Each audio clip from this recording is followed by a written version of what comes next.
those of you who weren't here for the opening of the first forum, I'm Will Security. I'm part of the program committee here for the Missoula County Democratic Senate Committee. I'm the Congressional Committeeman for Missoula County.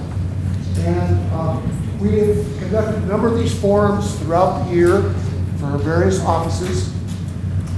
We've had great response and great respect on part of the audience, and same with the candidates.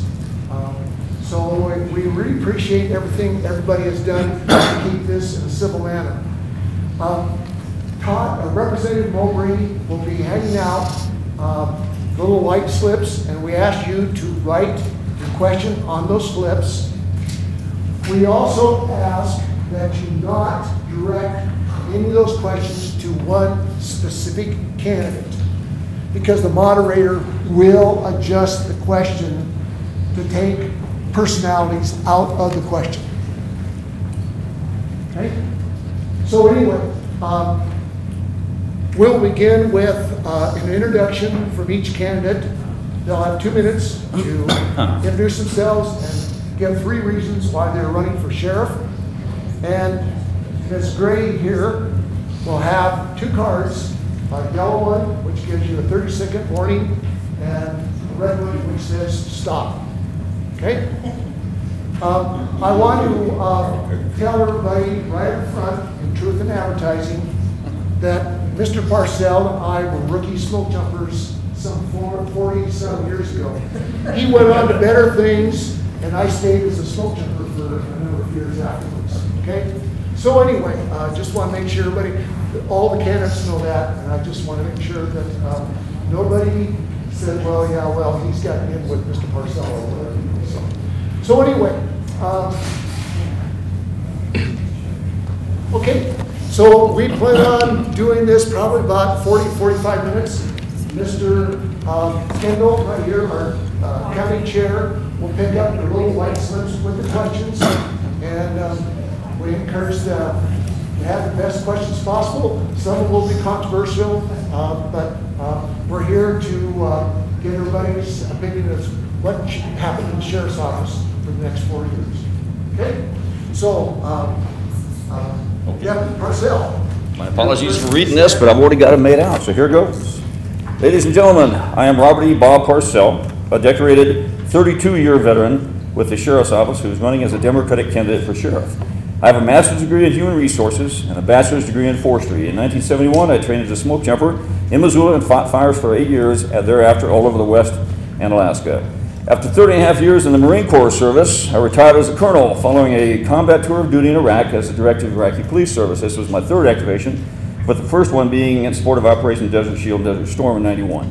The 2nd activation was in support of Operation Enduring Freedom and Operation Noble Eagle, when I served as the head of the Crisis Action Team and the Command Support Branch, working for the Commanding General, Marine Forces Pacific from 2001 to 2003.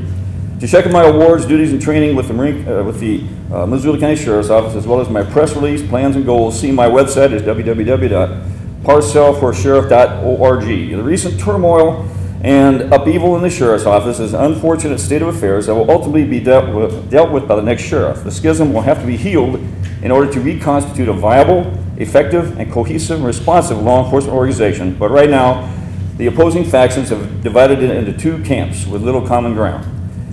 Due to my unique position, I have no dog in this fight. I am totally aloof to the well-known issues that are a basis for the conflict. As sheriff, I will bring all of my education, training, experience, and leadership abilities to bear in order to reestablish a unified, cohesive force which will rededicate itself to its mission of fighting crime and not each other. When it comes to leading men and women in endeavors that may put them in harm's way, it helps if you have been there before yourself.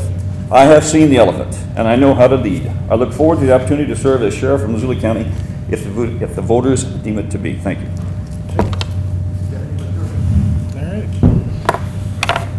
All right. Well, I first want to welcome everyone that's here tonight, and I want to thank the Missoula County Democrats for putting on this forum. This is a very important race. My name is TJ McDermott. I'm a lifelong Democrat. I feel very comfortable here tonight speaking to this group. And I'm running for the office of sheriff as well as the office of coroner. I was born and raised in Montana.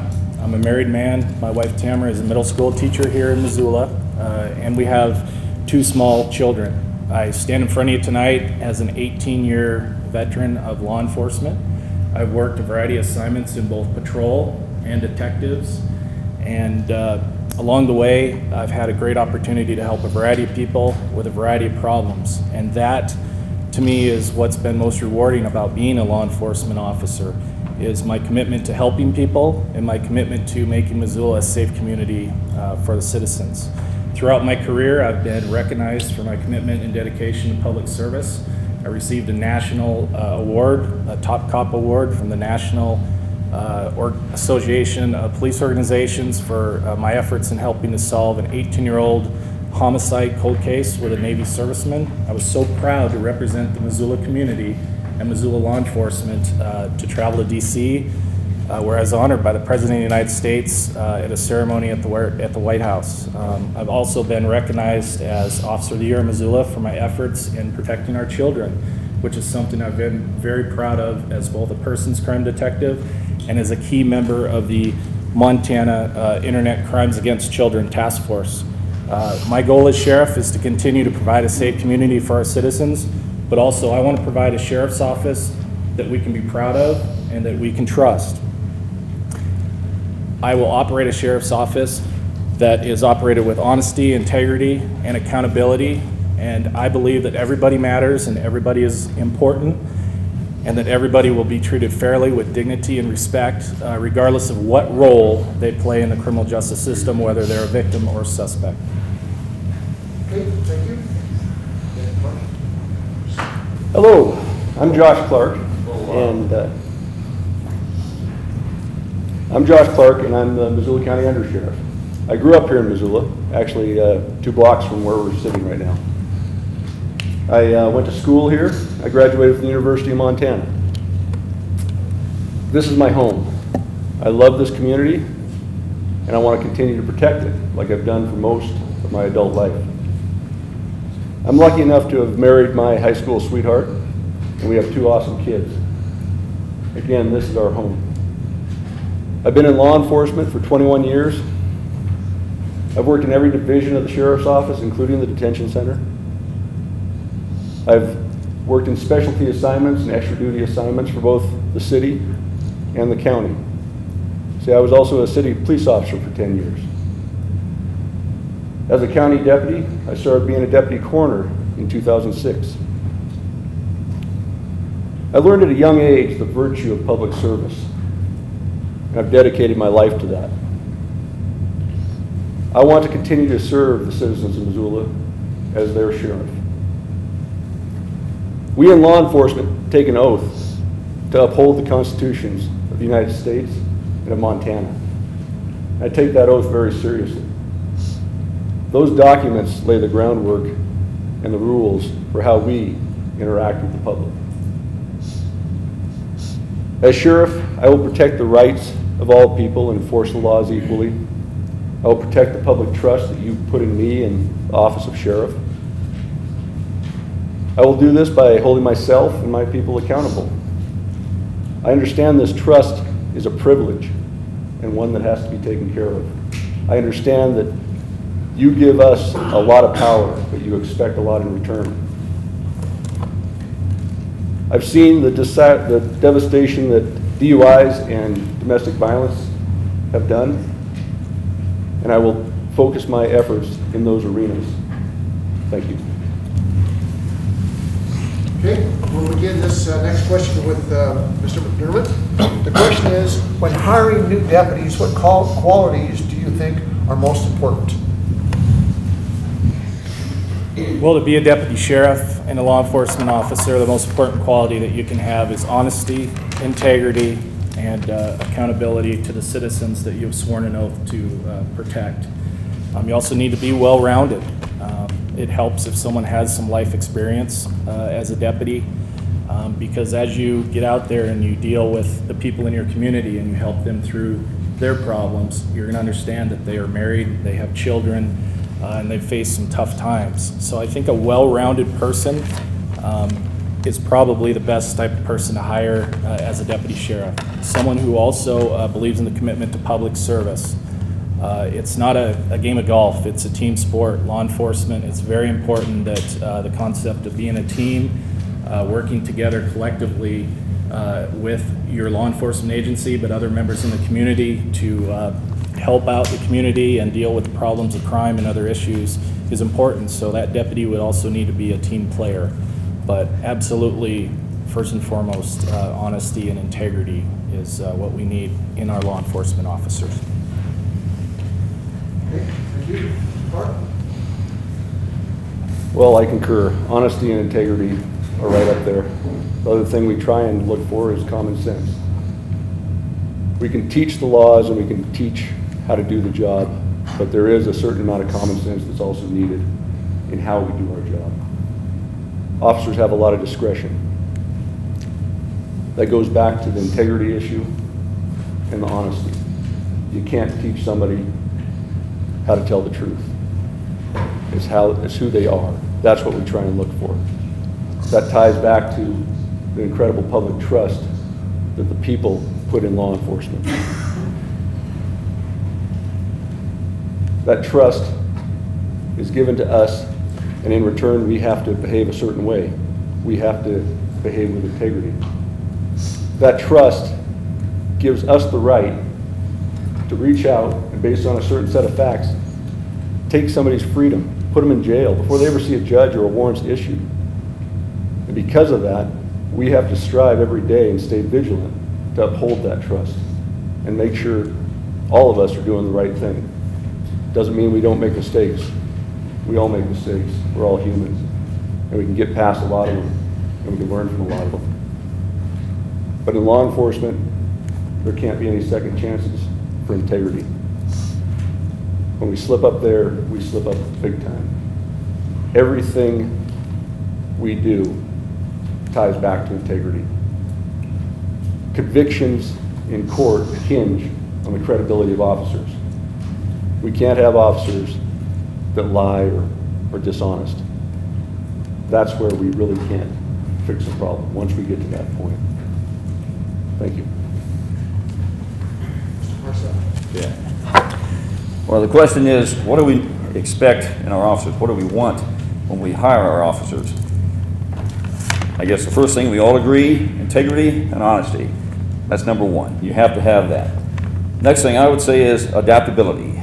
You have to have, in fluid situations, you have to be able to adapt and overcome, and you have to be able to adapt quickly. You have milliseconds to decide things that take years to tear apart.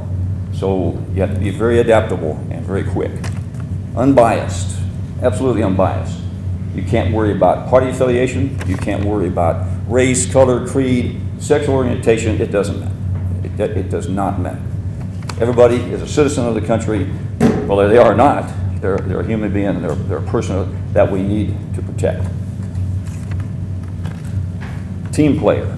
You have to be a team player. We don't need any rogues. We don't need anybody going out on their own, displaying the badge and use it for their own purposes. Team player. It's a must. Also, I would look for somebody that displays leadership and has to have potential to show that leadership without malice. Just because you're in charge, just because you have the power, doesn't mean you have to exercise that at all times, but you have to be able to when you need to. That shows leadership, to know when and where you have to bring forth the authority that you have. I don't expect everybody to go out there and become the king of the hill. They have to know how to use that leadership. So displaying leadership is something I want to see, but it has to be mature type leadership. And finally, empathy. I think these are our kids, our relatives, our friends, our neighbors. This is who we're dealing with. Whether or not they're on which side of the law, it doesn't really matter. In the jail, we have to take care of them as if they are our relatives. You know what? They are. And they are our future. So I believe that we have to have empathy for that. If you don't have empathy, don't come in this game. Okay, thank you. This question is, we'll begin with Mr. Clark. What are your plans to mitigate or eliminate the amount of money being paid out in employee litigation? Well, First of all, we're a team, and we have to work as a team. And like everything, sometimes we slip as a team, and we make mistakes. Going forward, I want to work as a team. That's how we get past personality issues. We're a team of nearly 200 employees and volunteers. And we're going to have disagreements. And sometimes we'll just disagree right to the end, but we'll still work together. We still have to work professionally and serve the public. That's why we do what we do. It doesn't mean there won't be bumps in the road, but I would like to work on those bumps going forward. And it's, again, a team effort. It comes from the top, and it comes from the troops in the field. We have to remember that we're serving the public. The public are our customers, and what's best for them is best for us. We might not always agree on how to serve them, or we might each think we have our own best idea.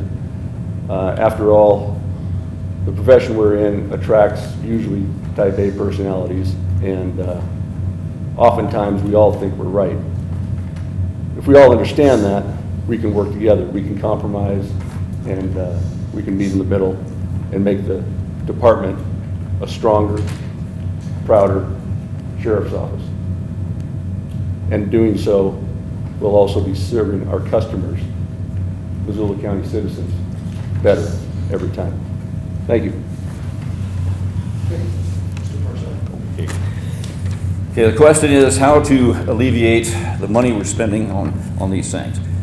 Don't have a dog in this fight. Okay, I believe these individuals are good individuals. I respect them as individuals, and I like them. I respect them as law officers, fellow law officers. The way I would handle this is going to have to be adjudicated, and by the time the next sheriff comes in, it's going to be handled, except the fallout. The fallout is going to be there. That sheriff is going to have to put this back together and going to have to bring it back into a cohesive group and one that knows, what the mission is. In order to do that, you need an unbiased, strong leader. You have to have a progressive leadership style. This is something I developed over my lifetime. It's not something you go out and learn, like you might learn an administrative skill. Where's this, where's that, the thumbtacks are over here. Nah, that's administrative. We're talking leadership. How you work with people, inspire them, and improve their morale. You inspire to excel. Why? You want some pride in the outfit. You want pride to know you're doing the job and you're doing it well. And to do that, we have to then start basically from scratch. I like using the course of action technique. Go out, use all the brains, bring them in. Here's the issue. Send them away, come back with your courses of action, take care of that issue. Then you see which one is going to be the one that I think, as a sheriff, is the one that we're going to use. But everybody has a say on this. Doesn't mean that I'm going to be the king of the hill. I'm going to use their brains. I'm not the only one that has a good thought. There's many more people out there more intelligent than I am, and I want to use them to the benefit of the organization. So inspire, improve morale, and excel, and therefore serve the citizens of Missoula County fighting crime, and I believe that's the way to improve the sheriff's office. All right, well, I really appreciate that question because that is one of the reasons why I am standing in front of you and I'm running for sheriff. Because discrimination is illegal, it's unlawful, and it should not occur. So the simple answer to how do we stop these settlements, how do we stop these things from happening, is we start treating people fairly. I believe that everybody, citizens and employees alike, should be treated fairly with dignity and respect, that everybody should have a fair and equal opportunity for promotions, for training and professional development opportunities. I've been out there and I've been talking to the deputies, I've been talking to the detention officers, and I've been talking to civilian staff, and the common theme is they don't feel like their voices are being heard. They don't feel like there's a fair opportunity for them to be promoted, to attain training, or be involved in professional development opportunities. That will stop. I will not stand for discrimination. Mr. Clark is right. Everyone thinks they're right. That's why we brought in the Human Rights Bureau, and that's why a third unbiased party ruled and affirmed that there was problems at the high level of the sheriff's office. and that is why I'm running for sheriff, and I will not stand for discrimination of any individual in any group of members of this community. Okay, this question is, we'll begin with Mr. Parcell. The question is, how will you address the overcrowding problem at the Missoula County Detention Center? Okay, overcrowding is probably always going to be a problem at the detention facility. The way you do that is you have to have alternative programs. I can't see another way to do it at all. You have to find out who actually deserves to be in there. Think of mental health. The mentally disturbed really don't deserve, if they're not criminally responsible, they don't deserve to be in jail. So we need to put them in programs that can help their mental illness, get them out of that situation in the jail. Now, that doesn't mean all of them are going to be get out of the jail, because some are criminally responsible. But at least get them out into the situation where they have an alternative possibility of doing something with them. The same with drugs, alcohol, and so on. We have to continue to push for alternatives to just sticking them in jail, housing them in there. That's not going to solve the problem. You better build another jail. You better build a bigger jail.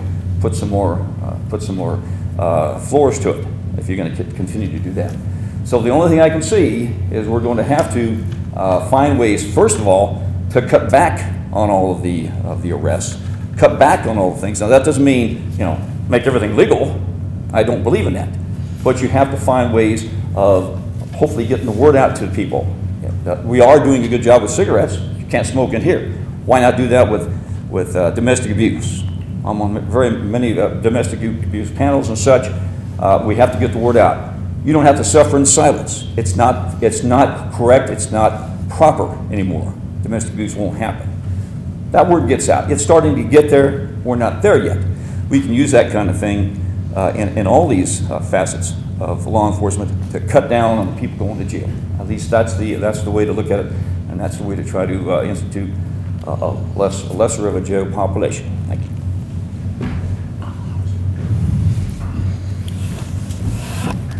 As sheriff, it's important for people to know that I fully support alternatives for incarceration for nonviolent, non-dangerous offenders. Also, my candidacy is endorsed by some great city and county leaders, and it's going to take those relationships, working with those leaders, judges, and getting everybody on board so that the people that don't need to be incarcerated, the non-dangerous, non-violent offenders are not put in jail, that we rather seek rehabilitation, prevention, and do our best to get them back into society and be productive members of our society. Another issue is mental health. Somehow along the way, law enforcement has been dealt the hand of dealing with people with mental health conditions that have been deinstitutionalized and are on the street, and law enforcement has the first contact with these people. They do not belong in our jail. Our jail is not a mental institution, and we're really not adequately caring for them and providing treatment for them. There's limitations on what medicine they're allowed to take into jail. Some of this stuff's antipsychotic medication, which is resulting in outbursts, attacks on staff, suicides, and other things that are a huge liability to this community. So overcrowding the jail, it's an issue. It's an issue that I'm very concerned about. And I really want to work with the other community leaders, especially the leaders that have stood up and support my candidacy for sheriff, and find a solution for our community so that we don't have that problem in our jail. Mr. Clark? Overcrowding in the jail. If you build it, they will come. I worked here when we were upstairs on the courthouse, and we had about 86 beds. And we needed a new jail, it was obvious. And we built it, and we filled it up. And just building more won't fix this. It is a community problem, and it's a community solution. The sheriff's office will work with the community. I encourage work release programs, home arrest programs. Since we built that facility, we have never been fully staffed at the staffing recommendations. That again, I think, is an education piece. Most Missoulians don't realize that. You have got a great detention staff out there that really works hard to take care of the inmates and each other and the community at large.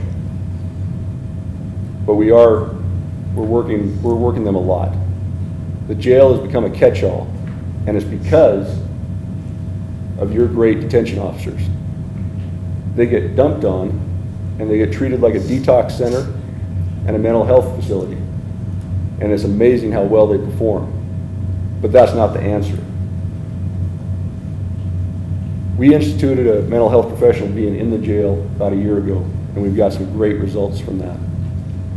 I've heard some success stories of people that were in and out of jail that we were dealing with right downtown here. And they built a trust with that mental health professional, and she was then able to transition them into the community. And they're doing great. And they're not going back to jail. That's an example of how we need to work with the community, and all our heads need to be put together. Thanks. Okay, thank you. This next question will begin with Mr. McDermott. The question is, there is perception, well not, I shouldn't say that, there is a feeling among the Native American community that the Sheriff's Department treats them differently. And how can you, as a sheriff, work with the Native American community to engage and work effectively with Missoula's Native American community? Well, as sheriff, it's important to serve all of our community members equally, fairly, with dignity and respect, and that includes the Native American community. Our department has some training that new officers have undergone as far as diversity, and I think that's good. I think we need to continue that training and make sure that after a deputy returns from the academy, the training doesn't stop there, that the training is ongoing, that it's continuing, that we are actively involved in other diverse parts of our community, such as the Native Americans community, visit with them, discuss, attend meetings with them, and really try to capture a sense of what the needs and concerns are that they have, and do our best as law enforcement officers to address those needs fairly. From day one, I've been telling people that everybody matters and everybody is important, and I truly believe that. And I will make sure that when there's an interaction with members of the Sheriff's Office, that interaction demonstrates respect and dignity and the highest standards of community service.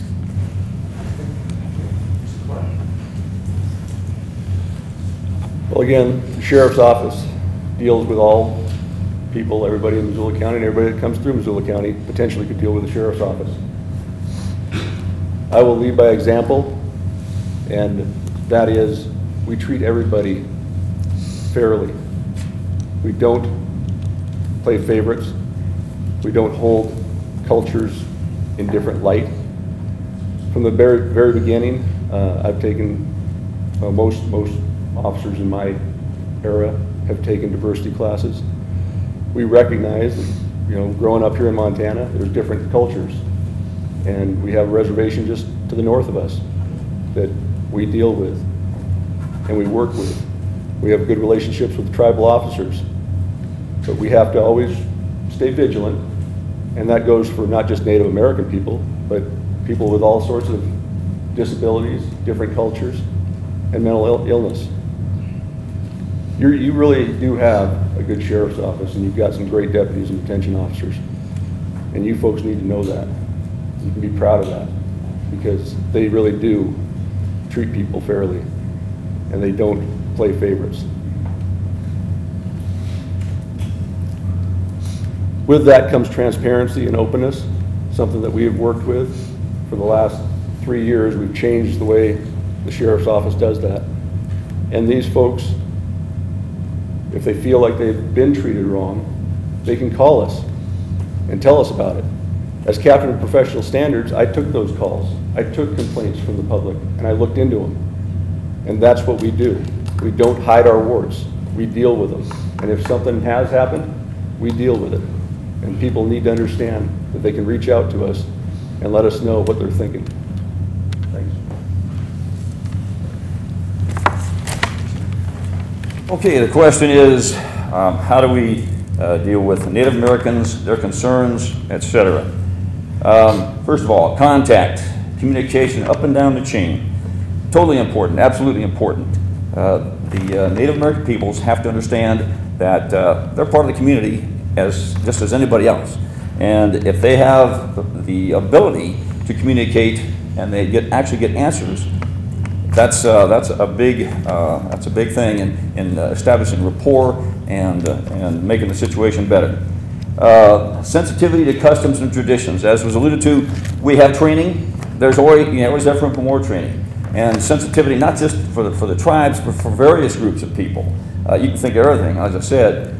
It's not just races. It's people with different customs, traditions. You name it.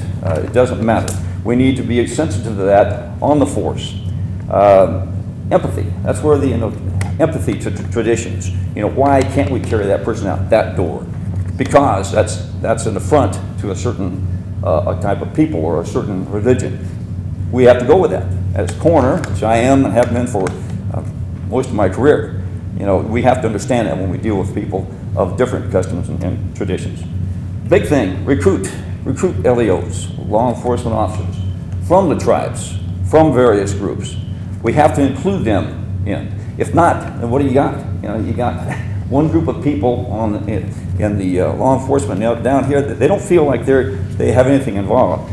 Recruit and see if you can get more people on. There's no time, no justification for bias and discrimination on the force at all. And again, cooperation with the tribes, all the tribes, and their officers. It's a must. And we've got that. We have a good rapport here in Missoula County, and we want to keep that, we want to improve it, and continue the program as it's been. Thank you. Okay, this question will start with Mr. Clark. And there's been a number of questions that surround this issue. And the question is, do you support the voter initiative to make marijuana a lowest priority? Lowest priority? Lowest priority. Yeah. Well, as the sheriff, I'm part of the executive branch. I don't make the laws. I pick my representatives by going to the polls and voting. I enforce the laws that are on the books.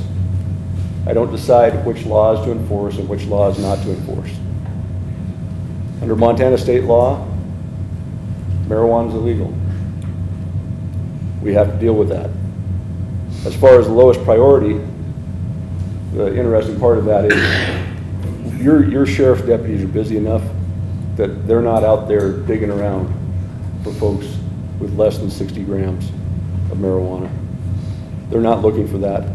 It usually happens when we stop them for something else. DUIs, domestic violence, thefts, crashes. We don't go hunting it. But the bottom line is we enforce the laws that the legislatures make. You folks decide who your legislatures are, and you give input to those legislatures. So as far as the lowest priority, I understand that. But law enforcement in Missoula County really didn't need to be told that because we're busy enough. Thank you. Okay, the question is, lowest priority, pot. Always has been. I didn't go out there and say, I'm gonna find everybody that's got the pot. Come on, you got better things to do. It's like finding the guy that has a beer, or has too much beer when he walks down the street, come up from a bar. Yeah, he's probably gonna have some. It always has been the lowest. So telling us that's kind of superfluous. That's how we treat it in the beginning anyway. It always has been. 32 years on the force. If I ran into somebody that had a pot problem and he was in public doing it, okay, he got cited. And that was the way it was. Still is. Okay. Law enforcement. We enforce the law. We don't make it. We don't interpret it. We enforce it. You give us the laws and we'll do that. And we're totally oblivious to all the rest of it. I'm aloof to all the rest. I don't want to try to make laws. I don't want to try to interpret them. I want to enforce them. Let's see. And as was stated, most of the ones I've ever seen have been as a secondary to an arrest or secondary to something else. You go to an offense, you go to a DUI, you go to an assault, And, oh, by the way, there it is, okay. Here's your ticket, or you're going in anyway, here's your citation for that, you'll be secondary thing. And then let it play out. We only enforce the laws you give us. And if the legislature gives us a law, I'm not going to try to undo that. That's not my business. I'm going to try to enforce whatever I'm getting. So I think we're all pretty much in agreement to that. Thank you. All right. Well, I would agree. As sheriff, the laws are set, and there's very little that I could do as sheriff about determining what is the law and what isn't the law. But one thing that I do believe in is I believe in this community, and I believe in basing the needs and concerns I believe in basing the efforts of law enforcement on the needs and concerns of the community. And this community has said loudly that marijuana needs to be lowest priority. Now that's a complicated thing to do, because I would never prevent someone who had a medical condition and had some type of reprieve from smoking marijuana from doing so. I don't believe that this would apply to adults and their possession of marijuana as far as what the community desires. But it's also a tricky thing, because now other states, Colorado and Washington, they're experiencing traffic fatalities. And in addition to DUI, it's now drug driving. And so it's a complicated issue when it involves driving, and it's also a complicated issue when it isn't just adults, it involves our children. So I do believe that the needs of the community and the concerns need to be the focus of law enforcement's efforts. But marijuana is illegal, and there's very little that I could do to make that legal at this point, and that's up to the legislature. Okay, thank you. We'll begin the next question with Mr. Parcell. The question is, protecting our children in our community is one of the most important jobs of our law enforcement agencies. How would your experience help you direct the Sheriff's Department in this area? Okay, the question is, you just heard how to best protect the children. Okay. Community policing is a great way to start. I've worked in rural areas. The main area I work in is Zone 5, what they call Zone 5. Potomac northbound, that area, that's what I've been working in most lately. But I've worked in all the parts of the county. We need to establish more rapport, more cooperation, and utilize the citizens, okay? Where's the problems? If the citizens usually know what's going on in the community. If we have officers that are more down on the road or down in the street with them, actually making contact, and hi, I'm Officer so-and-so, I've been here in Frenchtown, I've been here in Lolo, I've been here wherever it is, Clinton, and I'm just checking in with you. We don't stop by that often to do that. I do, because that's what we do, and that's how I learn many of things to get the crime solved. I don't solve a lot of crimes by myself. The citizens are the ones where I get the information from, and they're the ones that help me, and I just basically follow up on their information and complete it. So community policing is a good way. That helps the children. If there's pedophile problems going on, if the children are unsafe because of conditions or where they're at, or things they're doing or going, who's going to tell me? I'm not going to know that. If I'm just an occupying force driving through the area, I don't learn much. And I look pretty driving in my black and white. But the best thing to do is get out of your car and go talk to the people. Where are the children in trouble? Get to the schools. We don't have the same program. I was a school resource officer for a while. I was also working on all kinds of other programs. Those have gone by the way because of money. It's always money. Okay, we can reinstitute those, or at least get the officers to stop in and start doing it. They are driving in, trying to slow people down so kids don't get run over, but we can do more getting to the schools and finding out. The city has school resource officers, and they do a very good job. We need something similar. Thank you.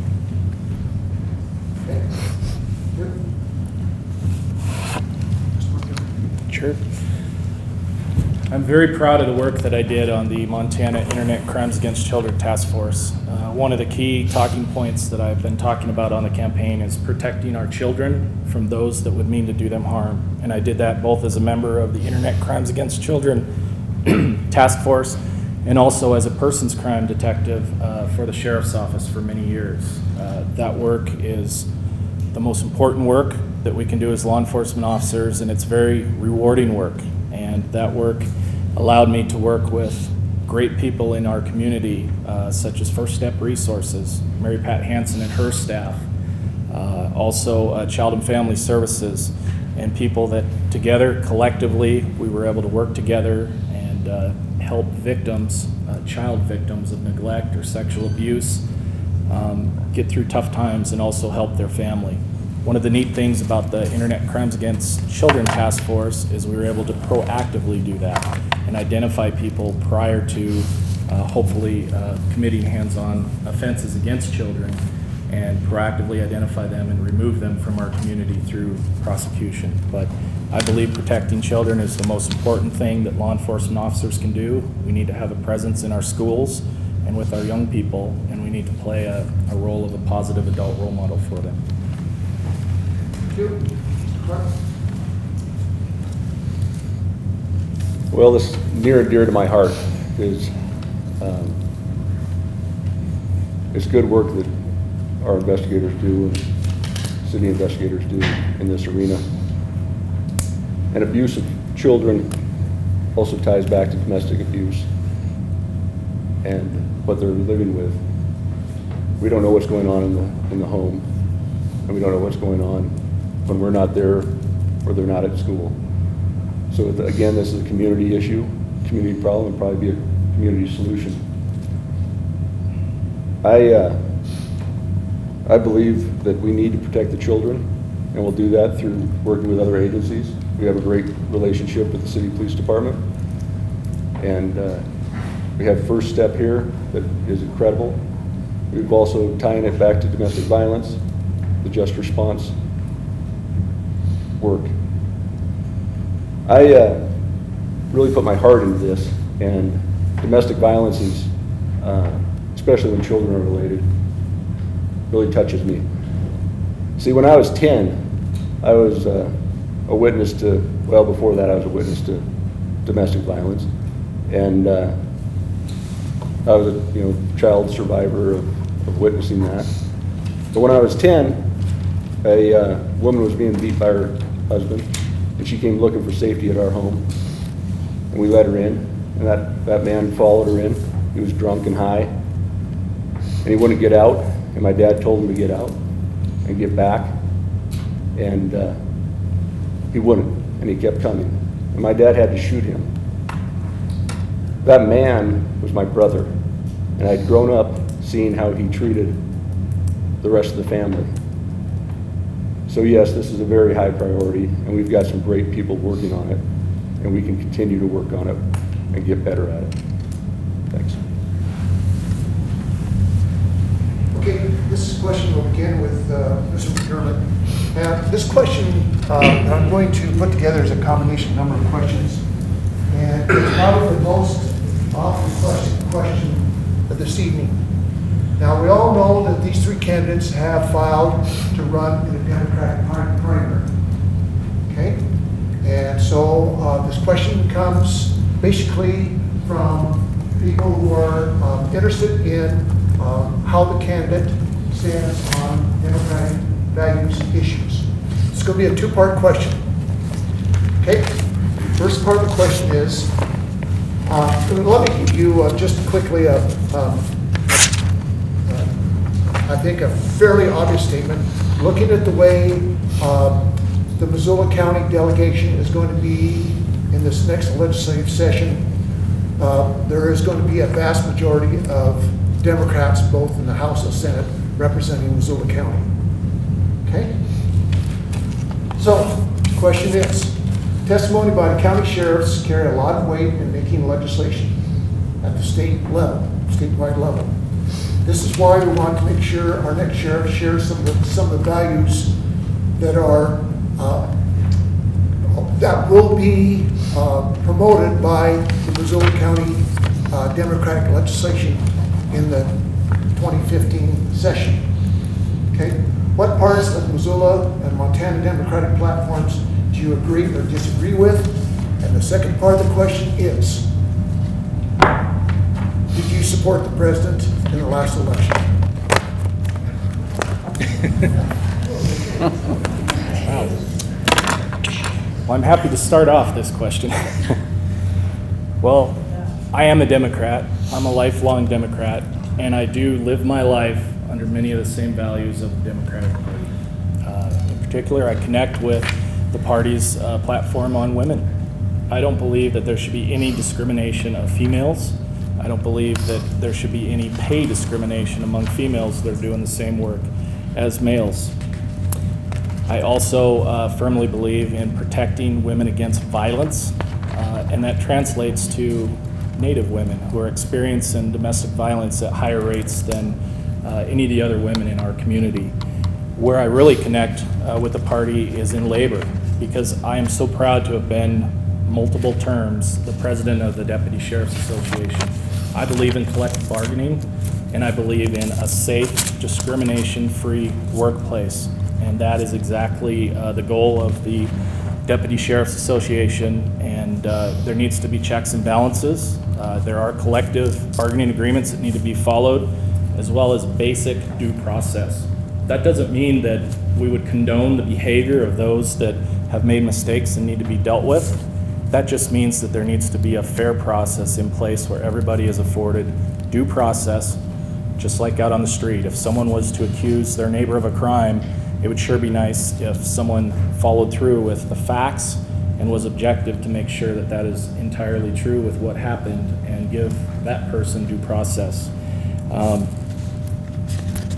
And I'll go on. I support the Second Amendment as well. I believe in the right to bear arms. And I also advocate keeping firearms out of unsupervised children's hands, as well as continuing hunter education. I'm about ready to run out of time. There's many more that I agree with, but in the last 2 elections, I voted for Barack Obama, and that is the president that I met in Washington, D.C. and shook his hand when I was awarded the National Top Cop Award.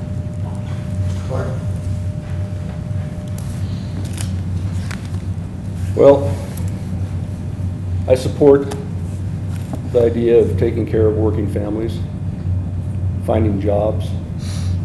This is our town, and this is where I chose to live, and I was lucky enough to find a good job and stay here. That's not the way it is for everybody. A lot of our kids are moving away, so we need to focus on that, and I know the Democratic Party is all about taking care of working families. But we also have to remember that this is Missoula and this is Montana, and it's a special place. So we also care about our environment. I've been a lifelong hunter, and I understand that if we spoil this, it's gone. We can't build it. It won't come back. For most of my adult life, I have worked in jobs where I was part of a union or an association. I've served on boards, executive boards of unions, and I've fought for the working man. I understand that, and I believe in it. I don't know how you can work in this line of work and not. I've also swore to uphold the Constitution of the United States and of Montana. I take that very seriously. And I support the Second Amendment rights of people to keep and bear arms. See, I've lived through that, and it really touches home with me. I also support freedom of speech, and I've never conspired to try and take that freedom of speech or political belief away from anyone, let alone a group of 200 employees and volunteers of the Sheriff's Office. And as far as who I voted for, that's the powerful thing about our country. I don't have to tell anybody, nobody has to tell anybody who they vote for. And that's the way it should stay. Okay. Big elephant came in the room. Okay, let's put it this way. I am normally a non-political person in a non-partisan profession who has run for office one at a time. That time I ran as a Democrat. Okay. My father was a Democrat, and he was heavy into labor. My mom did a lot of labor, That was bringing 6 kids into the world. Okay, I shook the president's hand, President Clinton. He's a Democrat. I get credit for that one. I have, besides the Purple Heart Medal, the Armed Action Medal, Life-Saving Medal, Loss of the Year 1, 2, 3, 4 times, Domestic Violence Peace of the Year. That's lots of credentials. I've got like 4 or 5 pages of credentials, guys. Okay.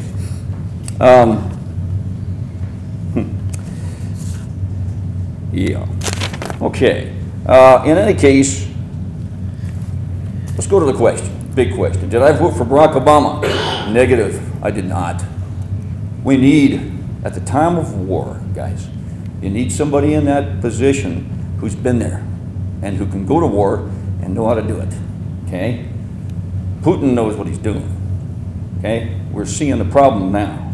In any case, no, I did not vote for Barack Obama, and I'll stick by it. If that's the problem, then don't vote for me. If you want a good sheriff's office with a strong leader who's going to not care about your political affiliation, your sexual orientation, or anything else with an Asian on the back of it, you vote for me. If you don't want me, I'm happy to go back where I came from and do what I'm doing. But I do it very well, guys. Check out the credentials. Check out what I've been, where I've been, and my experience. Okay? Thank you. Again, last question will be a 1-minute question. And we'll begin with Mr. Clark and you've got a minute to say why I should be sheriff. I grew up here. I love this community, and it's my home. This is where my family's from, and I've got roots here. I had the privilege to work in law enforcement for the last 21 years and take care of the people of Missoula. And we've got real special people in Missoula. And we've got real good officers at the city and the county level. And I want to take them and make them even better. I want the citizens of Missoula to have the best sheriff's office in the country. I want to help them to excel and succeed. And that'll be done through training, education, and working hand in hand with the community. I would be honored to be your next sheriff. Thank you. Well, I think I've said pretty much my piece. I think you know where I stand on most things. And I think if you want a leader that can do this, I've got those qualities. If you want somebody that is not like me, please don't vote for me, okay? I've put together a lot of things. In Iraq, I put together coalitions between Sunnis and Shiites. I ran the Iraqi police force. If you want to see a problem, you want to see Iraqis of Sunni origin and Shiites working together. It's 1 minute, that's right. In any case, if I can work with those folks and other folks from various ilks, I guarantee you this isn't really a problem. It'll be taken care of. Thank you very much.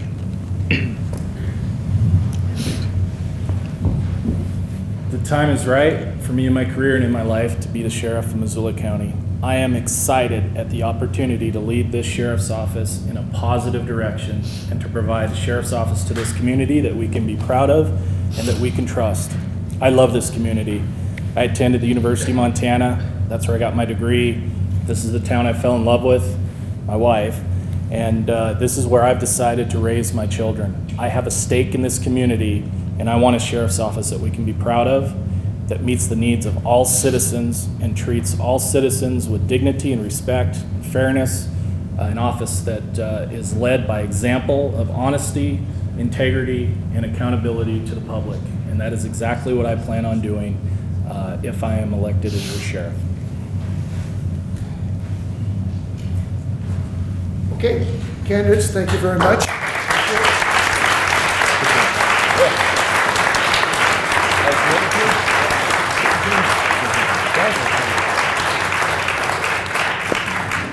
Thank you, audience, for your great attention and great questions.